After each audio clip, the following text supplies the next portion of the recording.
عاقبة للمتقين والصلاة والسلام على سيدنا وسندنا وحبيبنا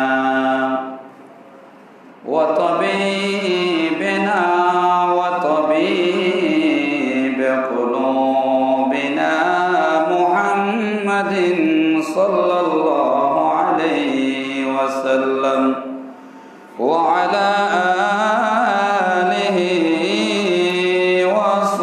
وصحابه وأهل بيته وعلماء أهل سنته وأولياء أمته والناس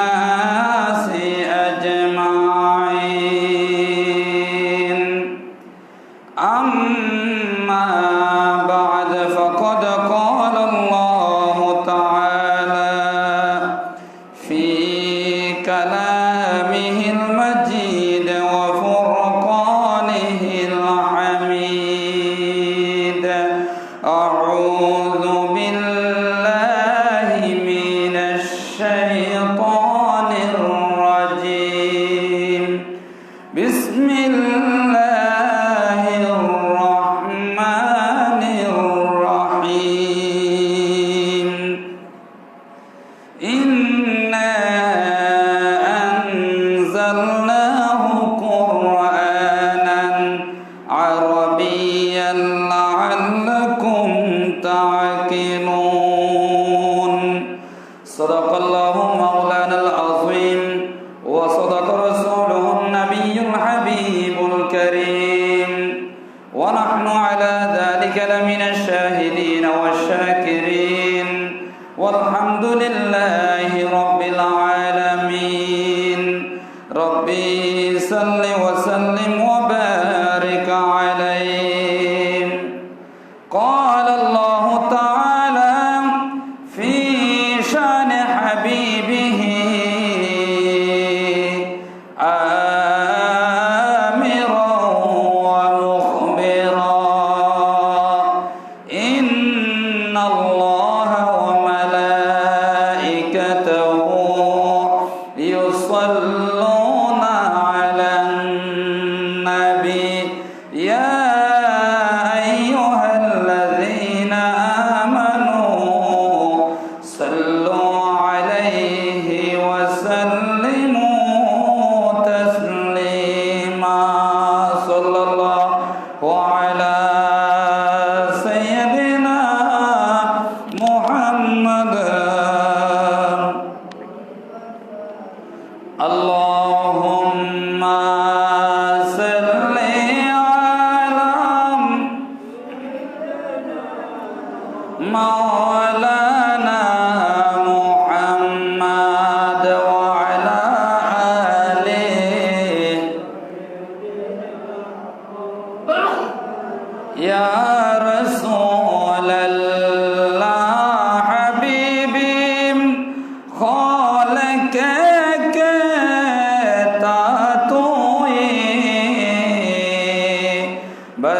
बरगोज़ेदा ज़ुलजलाले पाको बेहम तोए अल्लाहुम्मा सल्ली अला मौलाना मुहम्मद व अला आलिहि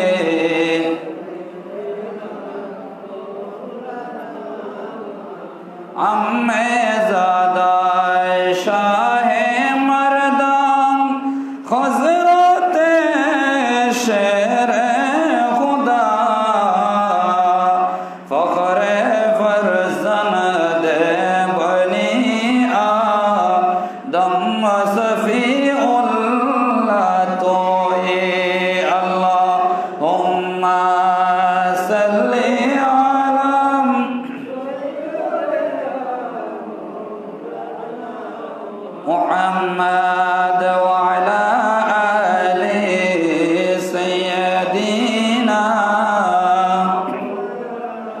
صلاة يا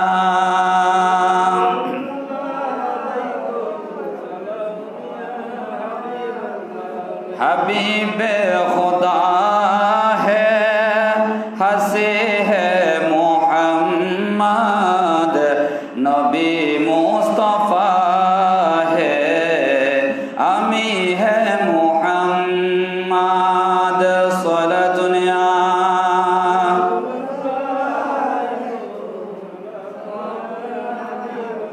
بشیر نذیر سراج منیر بشیر نذیر سراج منیر سراپا پہ نور مبین ہے محمد صلاة یا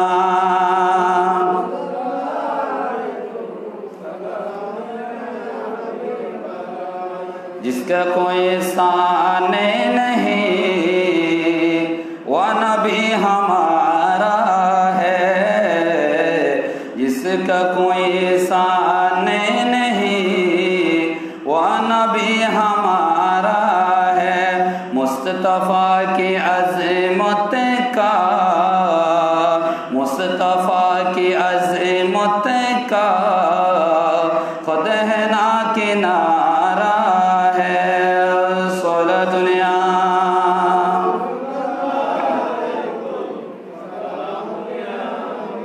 لم يأتي نذيرك في نذر مثلتنا شد پیدا جانا لم يأتي نذيرك في نذر مثلتنا شد پیدا جانا جگرا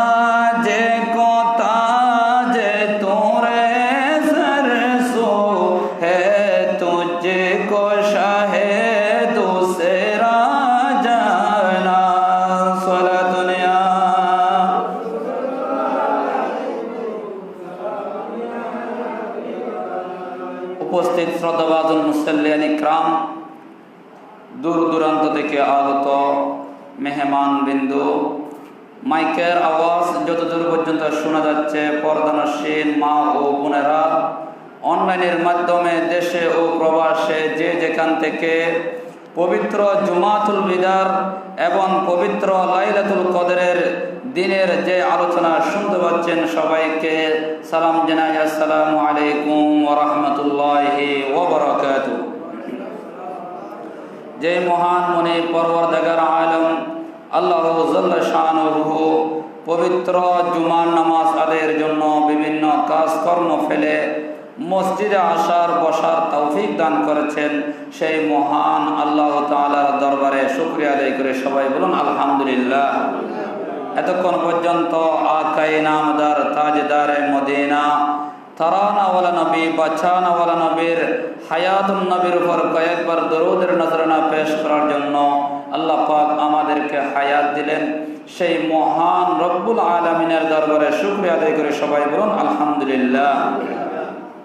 পবিত্র কোরআনুল মাজিদ ফুরকানুল হামিদ সূরা ইউসুফের 2 নম্বর আয়াত কারিমা আমি তেলাওয়াত করলাম বরকত এবং সওয়াব হাসিলের উদ্দেশ্যে। যে পবিত্র লাইলাতুল কদর আমরা পালন করেছি, সারা বিশ্বের মধ্যে পালিত হয়েছে এবং আজকে দিন লাইলাতুল কদরের অংশ, অত্যন্ত ফজিলতপূর্ণ দিন। একদিকে লাইলাতুল কদরের দিন, আরেকদিকে জুমার দিন এবং সাথে সাথে জুমাতুল বেদা। জোর বলেন সুবহানাল্লাহ। আল্লাহ পাক অতি সম্মান অতি মর্যাদাপূর্ণ আমাদেরকে দান করেছেন। মাহে রমাদানুল মুবারক আমাদের কাছে আসতে দেরি নেই, বিদায় নিয়ে যাচ্ছে। আর কয়েকদিন মুসলিমান কয়েকদিন আমাদের কাছে আছে। এই মাস যখন আসে আমাদের সমাজের কিছু ভাইদের ভয় ভীতি অন্তরের মধ্যে ঢুকে যায়। মাহে রমাদান মুবারক আসতেছে, 11 মাস খাওয়া দাওয়া করলাম, আল্লাহ পাক 1 মাস দিনের বেলায় সিয়াম সাধনা করার জন্য, দিনের বেলা খাওয়া থেকে বিরত থাকার জন্য আল্লাহ পাক আমাদের জন্য হারাম করে দিলেন। হুজুর বলেন সুবহানাল্লাহ। এ হারাম কেন করেছেন? আল্লাহ বান্দার ক্ষতি চাই না, আল্লাহ সব সময় বান্দার জন্য ভালো কল্যাণ দেখে। যখন এই মাস আসে তখন আমাদের অন্তরের মধ্যে যারা ঈমান দুর্বল, ঈমানের মধ্যে কমজোর, তাদের অন্তরের মধ্যে ভয়ভীতি ঢুকে যায়। 30টা রোজা কেমনে রাখবো? গরমের দিন অনেক কষ্ট হয়ে যাবে। আল্লাহ বললেন, বান্দা তুমি চিন্তা করবা, আর দিনগুলো আমি আল্লাহ তোমার কাছ থেকে পার করে দেব। হুজুর বলেন সুবহানাল্লাহ। কেমনে পার হবে বান্দা তুমি বুঝতে পারবে না। রমজান মাস মনে হয় শুরু হয়েছিল আমার মনে হয় কয়েকদিন আগে, কিন্তু আজকে 27শে রমজান হয়ে গেল। তাহলে বান্দার হায়াত জালে যাবে, বান্দা বুঝতে পারবে না, বান্দা আফসোস করবে, আল্লাহ তোমার নিয়ামত পেয়েছিলাম, মাহে রমজান মাস বড় নিয়ামত, যেই নিয়ামত পাওয়ার পরে আমরা বান্দা সেই নিয়ামতের শুকরিয়া